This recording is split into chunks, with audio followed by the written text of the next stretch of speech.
The capital நேயர்களுக்கு வணக்கம். நான் உங்கள் நிரஞ்சன். செந்தில் பாலாஜிக்கு எதிராக அமலாக்கத்துறை தனது கடைசி அஸ்திரத்தை இரண்டாவது முறையாகவும் பயன்படுத்த தொடங்கி இருக்கிறாங்க. அது என்ன அப்படின்றதுதான் இந்த வீடியோல நம்ம விரிவா பார்க்க இருக்கிறோம்.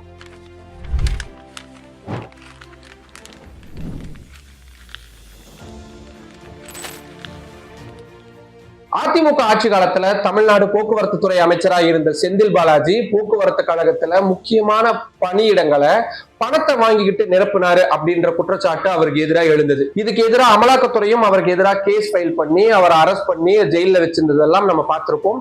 இது சம்பந்தமான விரிவான வீடியோவை ஏற்கனவே த கேபிட்டல் சேனல்ல நம்ம பேசியிருக்கிறோம். அந்த வீடியோவோட லிங்கை கீழே டிஸ்கிரிப்ஷன்ல கொடுக்குறேன், தேவைப்படக்கூடியவங்க போய் பாருங்க. அப்படியே அமலாக்கத்துறையினரால கைது செய்யப்பட்ட செந்தில் பாலாஜி தனக்கு ஜாமீன் வழங்கணும்னு கீழமை நீதிமன்றத்துக்கு போறாரு, ஹைகோர்ட்டுக்கு போறாரு, கடைசியா சுப்ரீம் கோர்ட்டுக்கு வராரு. சுப்ரீம் கோர்ட்ல அவருக்கான ஜாமீன் கிடைக்குது. ஜாமீன் கிடைச்ச அடுத்த நாளே அவரு அமைச்சராகவும் பொறுப்பேற்கிறாரு. அவர் அமைச்சரா பொறுப்பேற்றதுக்கு எதிரான வழக்குகள் உச்சநீதிமன்றத்துல நிலுவையில் இருந்துட்டு வருது. இந்த வழக்குகளை கடந்த முறை விசாரிச்ச உச்சநீதிமன்ற நீதிபதி அபயா எஸ் ஓகா மிக முக்கியமான ஒரு கேள்வியை செந்தில் பாலாஜியை நோக்கி எழுப்பியிருந்தாரு. எதுக்காக இவ்வளவு அவசரமா நீங்க அமைச்சரா பொறுப்பேற்றீங்க? அதுக்கான காரணம் என்ன? இப்படி நீங்க அமைச்சரா பொறுப்பேற்றதுனால இந்த வழக்குல சாட்சியங்கள் அச்சப்பட மாட்டாங்களா? ஏன்னா இந்த வழக்குல சாட்சியங்களா இருக்கக்கூடியவங்க பெரும்பாலானவங்க அரசு அதிகாரிகள். நீங்க ஒரு அமைச்சரா இருக்கும் பட்சத்துல அரசு அதிகாரிகள் எப்படி உங்களுக்கு எதிராகவே சாட்சியங்கள் சொல்ல வருவாங்க? அதனால ஏன் இவ்வளவு அவசரம்? இந்த அமைச்சர் பதவி உங்களுக்கு அவ்வளவு முக்கியமா? நீங்க அமைச்சர் பதவியை தொடரணும்னு நினைக்கிறீங்களா? அப்படி ஆமான்னு நீங்க சொல்லும் பட்சத்துல இந்த அமைச்சர் பதவிக்கு எதிராக தாக்கல் செஞ்சிருக்கக்கூடிய இந்த வழக்குகளை நாங்க விரைவா விசாரணைக்கு எடுத்துக்குவோம். நீதிபதிகள் இப்படி செந்தில் பாலாஜியை நோக்கி கேள்விகளை எழுப்புறதுக்கு மிக முக்கியமான காரணம் அமலாக்கத்துறை முன்வைத்த வாதங்கள். செந்தில் பாலாஜி இந்த விவகாரத்துல நேரடியாகவே சாட்சியங்களை மிரட்டுறாரு. அதனால வழக்கின் தன்மையே மாறிக்கிட்டு இருக்கு. நீதி நியாயமான முறையில கிடைக்கிறதுக்கான வாய்ப்பு இல்லாம போய்கிட்டு இருக்கு அப்படின்ற மாதிரியான விஷயங்களை தான் அமலாக்கத்துறை சார்பா ஆஜராகி இருந்த சொலிசிட்டர் ஜெனரல் துஷார் மேத்தா திட்டவட்டமா சொல்லியிருந்தாரு. இந்த நிலையில இந்த வழக்கு ஒத்திவைக்கப்பட்டிருக்கக்கூடிய இந்த இடைப்பட்ட காலத்துல அமலாக்கத்துறை சார்பா உச்சநீதிமன்றத்துல புதிய ஒரு பெட்டிஷன் ஃபைல் பண்ணப்பட்டிருக்கு. கிட்டத்தட்ட 56 பக்கங்களை கொண்ட அந்த பெட்டிஷன் காப்பியை த கேபிட்டல் சேனல் மூலமா நம்ம ஆக்சஸ் பண்ணியிருக்கிறோம். அதுலதான் செந்தில் பாலாஜிக்கு எதிரான கடுமையான குற்றச்சாட்டுகளை முன் வச்சிருக்கிறாங்க. செந்தில் பாலாஜிக்கு வழங்கப்பட்ட ஜாமீனை ரத்து செய்யணும் அப்படின்னு அமலாக்கத்துறை அதுல திட்டவட்டமா கேட்டிருக்காங்க. அதுக்கான காரணங்களையும் அவங்க ரொம்ப தெளிவாகவும் குறிப்பிட்டிருக்காங்க. அந்த 56 பக்கங்களை கொண்ட பெட்டிஷன் காப்பியில வழக்கு என்ன, அந்த மாதிரியான சின்ன சின்ன விஷயங்களை சுட்டி காட்டிட்டாங்க. அடுத்ததா உச்சநீதிமன்றம் செந்தில் பாலாஜிக்கு ஜாமீன் வழங்கிய போது கொடுத்த நிபந்தனைகள் என்ன அப்படின்றத நீதிமன்றத்துக்கு நினைவூட்டி இருக்கிறாங்க.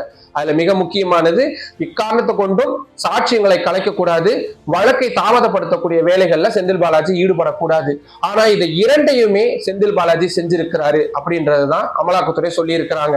அமலாக்கத்துறை செந்தில் பாலாஜி சிறையிலிருந்து வெளிவந்ததுல இருந்து இந்த வழக்கு விசாரணை எப்படி எல்லாம் நடக்குது அப்படின்ற விஷயங்களை தேதி வாரியா முதல்ல அவங்க பட்டியலிட்டு சொல்லி இருக்கிறாங்க. அது மட்டும் இல்லாம எந்தெந்த சாட்சியங்கள் எந்தெந்த நாட்கள்ல வராம தவிர்த்தாங்க அப்படின்ற விவரங்களையும் சொல்லியிருக்கிறாங்க. அதுல மிக குறிப்பா தமிழ்நாடு ஃபாரன்சிக் எக்ஸ்பர்ட்டா இருக்கக்கூடிய மணிவண்ணன் அப்படின்றவருடைய பெயரை சுட்டி காட்டி இருக்கிறாங்க.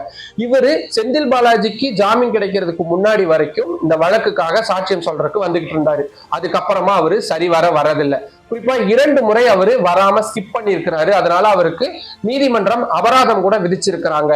இதுல இருந்தே தெரியுது செந்தில் பாலாஜி நேரடியா இந்த சாட்சியங்கள் மீது தாக்கம் செலுத்துறாரு. அவருடைய தாக்கத்தின் காரணமா தான் அஞ்சி இந்த சாட்சியங்கள் விசாரணைக்கு வராம இருக்கிறாங்க, சாட்சி சொல்லாம வராம இருக்கிறாங்க. இதன் மூலமா உச்சநீதிமன்றம் கொடுத்த நிபந்தனைகள்ல மிக முக்கியமான ஒரு நிபந்தனையை அவர் மீறி இருக்கிறாரு. 2வது, சாட்சி சொல்லக்கூடிய வரவங்க கிட்ட கிராஸ் எக்ஸாமின் பண்ணணும் அப்படின்றது ரொம்ப அடிப்படையான விஷயம். அப்படி செந்தில் பாலாஜி கிராஸ் எக்ஸாமினுக்கும் வராம தவிர்க்கிறாரு. இதன் மூலியமா வழக்கை தாமதப்படுத்த பார்க்கிறாரு. இதன் மூலியமா 2வது நிபந்தனையும் அவர் கடுமையா மீறி இருக்கிறாரு. அதனால செந்தில் பாலாஜிக்கு வழங்கப்பட்ட ஜாமீனை உடனடியா ரத்து செய்யணும் அப்படின்ற கோரிக்கையை அமலாக்கத்துறை நேரடியா முன் வச்சிருக்காங்க. இதுல ரொம்ப கவனம் கொள்ளக்கூடிய விஷயம், செந்தில் பாலாஜிக்கு எதிராக ஜாமீனை ரத்து செய்யணும்னு அமலாக்கத்துறை முதல் முறையா இப்படி ஒரு பெட்டிஷனை ஃபைல் பண்றாங்க அப்படின்றதுதான். இதுக்கு முன்னாடி தனிநபர்கள் தாக்கல் செஞ்சிருந்தாலும் நேரடியா அமலாக்கத்துறையே அந்த ஆயுதத்தை பயன்படுத்தியிருக்காங்க அப்படின்றதான் சொல்ல வேண்டியதா இருக்கு. சரி, இதுக்கு செந்தில் பாலாஜி தரப்பு என்ன சொல்றாங்க? அது சம்பந்தமாவும் நம்ம விசாரிச்சோம். அவங்க அமைச்சர் பதவியிலிருந்து கீழே இறங்குறதுக்கான பேச்சுக்கே இடம் இடமில்லை, நாங்க நீதிமன்றத்துல அமைச்சர் பதவியிலிருந்து இறங்க முடியாது.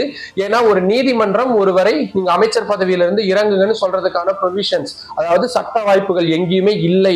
அதை நாங்க ரொம்ப தெளிவா சொல்ல போறோம்.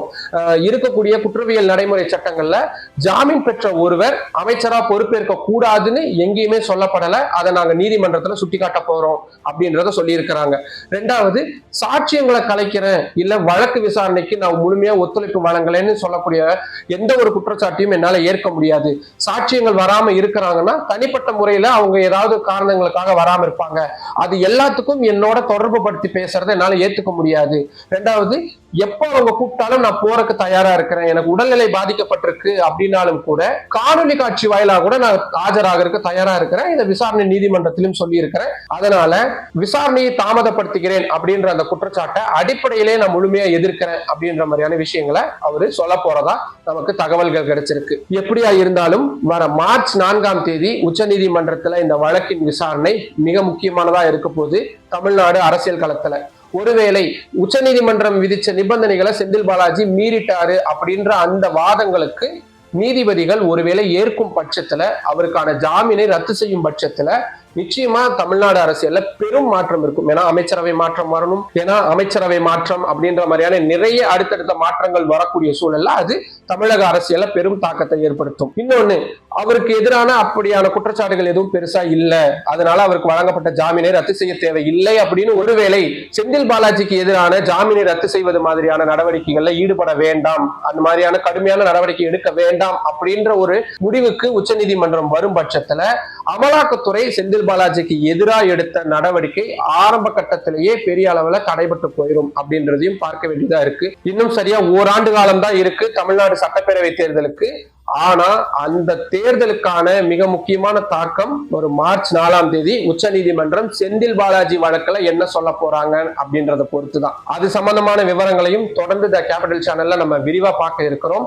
மார்ச் 4ஆம் தேதி அந்த வழக்கு விசாரணை என்ன நடக்குது அப்படின்றத அன்னைக்கு பார்க்கலாம். அதுவரை விடைபெறுகிறேன். நன்றி, வணக்கம். த கேபிட்டல் சேனலை இன்னும் நிறைய பேர் சப்ஸ்கிரைப் பண்ணாம பார்த்துக்கிட்டு இருக்கீங்க. உங்களுடைய ஆதரவின் அடிப்படையில மட்டும்தான் இந்த சேனல் ரன் ஆகிக்கிட்டு இருக்கு. இதுக்கு வேற யாரும் பொருள் உதவியோ நிதி உதவியோ கொடுக்கறது கிடையாது. தனிப்பட்ட முறையில என்னால மட்டுமே நடத்தப்படக்கூடிய டெல்லியிலிருந்து இயங்கக்கூடிய முதல் தமிழ் யூடியூப் சேனலா இருக்கு. அதனால உங்களுடைய ஆதரவை இன்னும் அதிக அளவுல எதிர்பார்த்து காத்திருக்கிறேன்.